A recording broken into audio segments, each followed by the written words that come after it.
What's going on? Welcome back to Normal Baseball. Today we are doing one New Year's resolution for every team in the American League Central. Let's do it.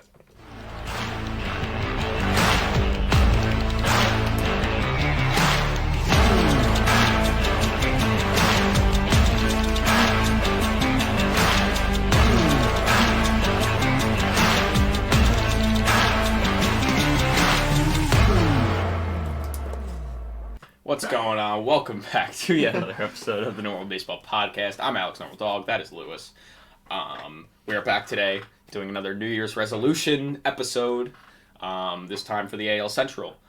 Thank you guys for listening in advance, watching, sharing, subscribing, commenting, liking, following. Yeah, all the fun stuff. Yep. So, Lewis, take it away. All right, so today we're going to be doing one New Year's resolution for each team within the AL Central. We're going to go in order of how the division ended last season, starting off with the Cleveland Guardians. I'll just get right into it. All right, you ready?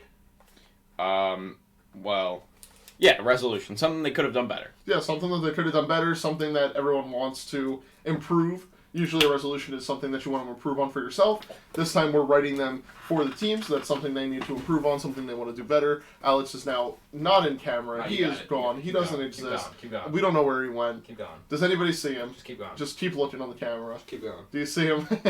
All right, so let's kick it off first with the Cleveland Guardians. First off, great first season as the Cleveland Guardians, making the ALDS. Surprised a lot of people. One of the youngest teams in baseball. However, my New Year's resolution for them is they need to add at least one more power bat into their lineup. They only had two guys last year hit 20 or more home runs, that being Josh Naylor with 20 and Jose Ramirez, one of the best third basemen in baseball, hitting 29. And they only had five guys hit more than 10 home runs. So they definitely, as young and fun, and yeah, sure, like speedy contact, like let's go kill him with singles rather than deliver that big blow. I mean, you gotta have a power bat. I get that you did bring in, I think Franmil Reyes came in at some point during the season for them, and they already added Josh Bell, but Josh Bell only had 17 homers. He did not crack even the 20 mark.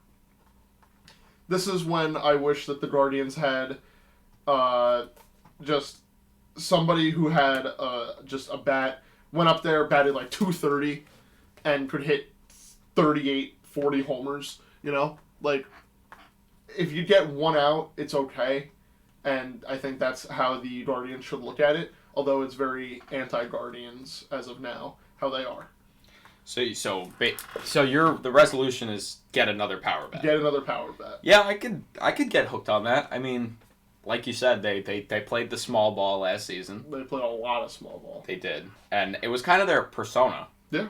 That's what made them the Guardians. It did. But you're right. Having another power bat in there, why would you complain? Yeah. Did you have any specific in mind? I mean, I don't really know for sure. The first person that comes to my mind is obviously one of the best home run hitters in baseball, 2020 home run king, Luke Voit, is still out there, which could be a good addition.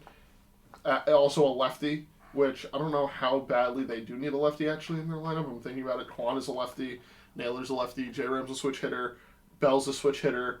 I think Jimenez is a lefty as well. So they have maybe they have enough lefties, but it can't hurt to add another power bat. Give Naylor a day off. Give Josh Bell a day off. It could work. Yeah, it could work. I like Voit. We love Luke Voit here. Luke the Duke. We're big Voit. Luke Voit fans. Yeah. So can never hurt to get another power bat. Can't. I would agree. I think that is what kind of almost held them back from even being better last season. Certainly. You can play small ball all you want, but you still have to have a couple power bats. Yeah. And like you said, Naylor is a power bat. Yeah. But get another one. Another one. Yeah. Could never hurt. Might as well.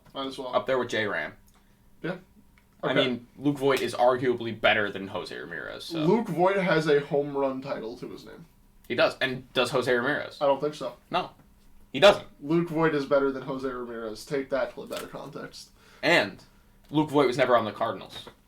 Luke Voit was on the Cardinals. Jose Ramirez was never on the Cardinals. True. So that means nothing. So, yeah. I mean, I just think in general. But I do like that resolution. I do. I think that's a good idea for the It's fun. It helps their team a lot. the ye old Guardians. The ye old Guardians. All right. In second place, the second team in the AL Central finished as the Chicago Mid Sox, 81-81. My resolution for them is kind of basic, but I didn't really know which direction to go with them. So my resolution is figure out what to do with Tim Anderson, who is entering the last year of his guaranteed deal. He has a club option for the 2024 season, and honestly, I don't know if they're going to pick it up or not, and if they're not going to pick it up, they should definitely do a sort of sign and trade where they have him opt in, so then they can trade a contract that looks more favorable to a team that might want a player who is as good as Tim Anderson. Okay. Yeah. So you want them to trade Tim Anderson? I don't know. I just want them to figure out what they want to do. Trade or extend? You know what? Let's say... Well, those are the two options, no? Let's say extend him. I feel like Tim Anderson fits what the White Sox want to do. He's still... I believe he's going to be 30 this season. So, he did okay this last season. Batted .301, but in 79 games. Give me a full season of him. Give me a full season of Tim Anderson. It's always fun to watch him play baseball. He's one of the most energetic, most free-spirited players in baseball, and he's a lot of fun to watch on the diamond. I just want them to know what they want to do with him. They just lost Jose Abreu, and I would hate to see more of their infield crumple, because losing Tim Anderson is actually a really big loss to a White Sox team that thought that they were more than they actually were this year.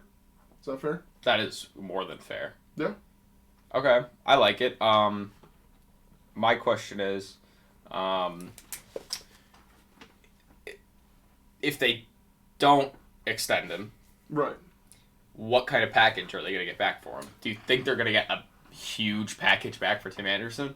It depends on how they're doing during the season. If they are 41-41 at the All-Star break or something like that, that would suck. I could see them trading for prospects. However, if they're one of the best teams in the AL Central, which, believe it or not, is not as hard to do as the other two coasts, I could see them trading for, like, a relief pitcher. You know, like getting 2 relief pitchers, prospects, and cash considerations, as long as as long as they opt into the deal of Tim Anderson's contract prior to that. Oh.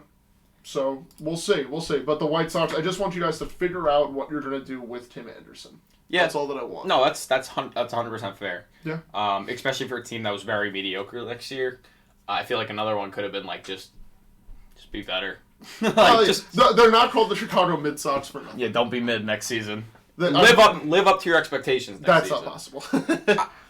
It's possible. Like, we saw it in 21. They made the playoffs, but, like, obviously they didn't win the playoffs. They made the playoffs. In the playoffs.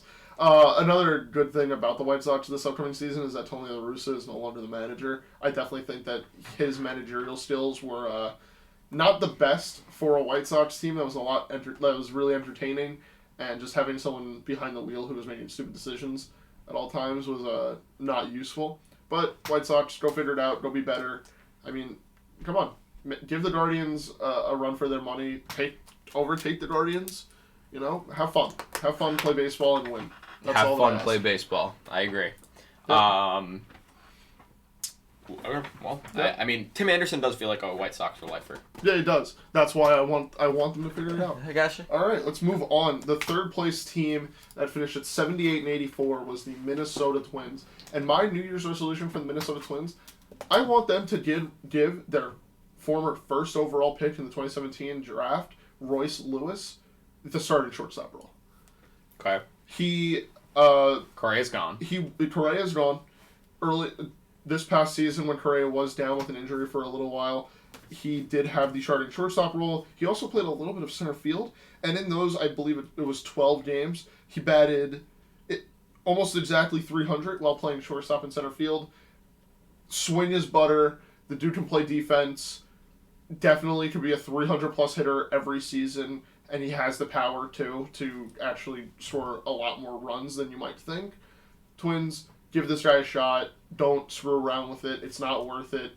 He is ready for the MLB, and he is going to be a star. All right. Do you have any numbers for him? Oh, no. Here, I'll find Just for minor leagues last season and Yeah, I'll get it pulled up here. just in general, because I feel like that is good. A good resolution. Get a young guy, come up, let him play, see what he can do. Yeah. There's never any hurt in doing that. All right, so last year in the minor leagues in AAA, he had 131 at-bats for 5 homers only, 12 stolen bases, but batted .313. That's good. Really good. Really, really good. I will admit that I think I tuned into a Twins game when Royce Lewis was starting at short, and I remember watching his at-bats, and I was like, holy shit, like, this kid, like, he's a ball player. Why have I never heard of him? Is he, like, their utility guy or something? And when I went to go check it out, he was their rookie. He was the former first overall pick. I was like, this guy deserves a shot because he's going to make the most out of it and more. Yeah, you should have. We've seen that it works out really well for teams that give young guys an opportunity. Yeah. I mean, Jeremy Pena was given an opportunity. And so he took it and did not look back. And especially with a team like the Twins, you're not going to win next season. Yeah. I mean, like, you might win. You're going to win a good amount of games, but you're not going to win the World Series. You're not a World Series contender. You're not as of right now that big of a contender right now. Yeah.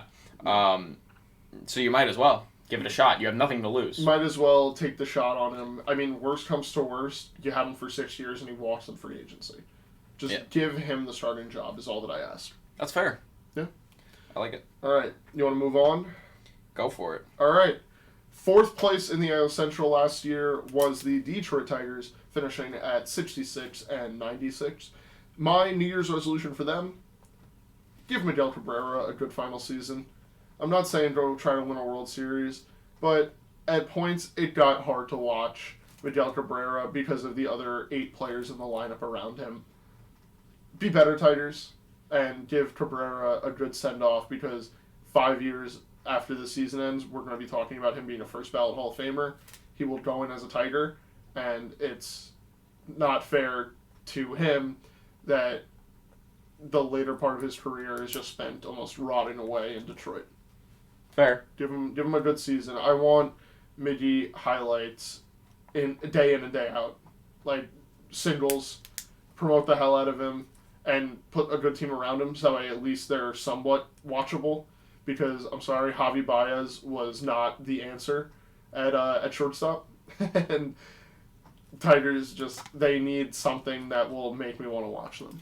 I know a lot of people thought the Tigers were going to be better than they were. Yeah. Us being 2 of them. I think we were, yeah. We did not. I don't think we expected them to be as bad as they were. They had a decent, at first glance, it seemed decently promising. And then you get into the season and you're like, yeah, this team can't compete whatsoever. Yeah. And you're right, Javi Baez was not the answer. He is far from it. Far from the answer. He had a couple good Tigers moments. Yeah. Nothing special at all. I will say that. I think just Miggy, it's his last season. You know you're not competing. Just make it as fun as possible for him. Because he deserves it. He deserves it. Yeah. Is he close to any more milestones? I wonder. I think he broke all of them the last couple seasons. Yeah, so. I don't think he's close to anything else. So he has nothing to work. He has nothing to work towards. To look at. There's no records that pressuring him. Yeah. All that he's focused on is the fact that this is his last season. He's going to enjoy it. He's going to be playing. He's going to have fun. Yep. And the team is also going to be having fun. Yeah. Yeah, and that's all that I want. Have fun. Can we insert some bite or spit into here really quick? Sure. Bite or spit, the Tigers coming in 3rd place next season. Spit. Wow, spit. He's spitting. No questions asked. But yeah, just be better, Tigers. Please give me a good midi final season because he's a once-in-a-generation type player, and it's sad that not many kids are going to remember watching him play when he played. We're getting pretty sentimental here. Yeah, because it's upsetting. We're getting very sentimental here. He's one of the greatest. You gotta start crying. Ever. He's one of the greatest ever. All right, moving on. All right, final resolution. Let's last place in the AL Central was the Kansas City Royals, who finished last season 65 and 97. And my New Year's resolution to them: just continue to develop young talent. They're 1, 2, and 3 in their system. All are in A-ball, and based on their stats from last season, they are definitely players to keep an eye out on, and I could definitely see them being the 3 most selling jerseys in Kansas City Royals history because they are just that good of players. So, Royals, listen, we know you're not going to compete. You know, Salvador Perez is the only reason as to why people would think about the Kansas City Royals.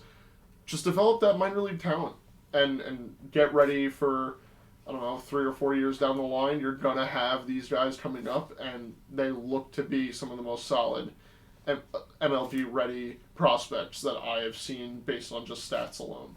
So just develop that talent. Yeah, I believe they set a lot of records for rookies last season. They did. They had an absurd amount of rookies. They had an absurd amount of young talent. They obviously underperformed. People did not expect them to come 5th, I don't think. Yeah. It was a bit of a tough situation there in Kansas City, but like you said, I mean, there was a lot to look forward to. Yeah, plenty to look forward to. And Vinny Pasquantino. Vinny Pasquantino. Plenty to look forward to if you're a Royals fan. However, there's nothing to look forward to this upcoming season, as sad as it is to say. Long story short, the Royals will not compete this season, but if in 5 years you told me that they were going to be one of the last teams standing when it comes to the playoff picture, I would believe you. Yeah, I guess so. These players can we are serious players. Can we name as many rookies on the Royals as we can? Vinny Pasquantino. Bobby Witt Jr. I'm done. Drew Waters. MJ Melendez. Taking over Salvy's spot. Oh, yeah, MJ Melendez did play last season. Good players, all good players. What else we got? Michael Massey. True. Nate Eaton. Oh, you're Kyle Isbell. Daniel Lynch. All right. The Kansas City Royals, everybody. Dylan Coleman. Okay, can we stop, please? Freddie Furman. Hilarious name. Freddie Freeman. Freddie Furman, the catcher. Yeah. All right. Go Royals. Royals. Let's go Royals. Let's go Royals. LGR. LGR. Well, that'll do it for this New Year's resolutions for the AL Central.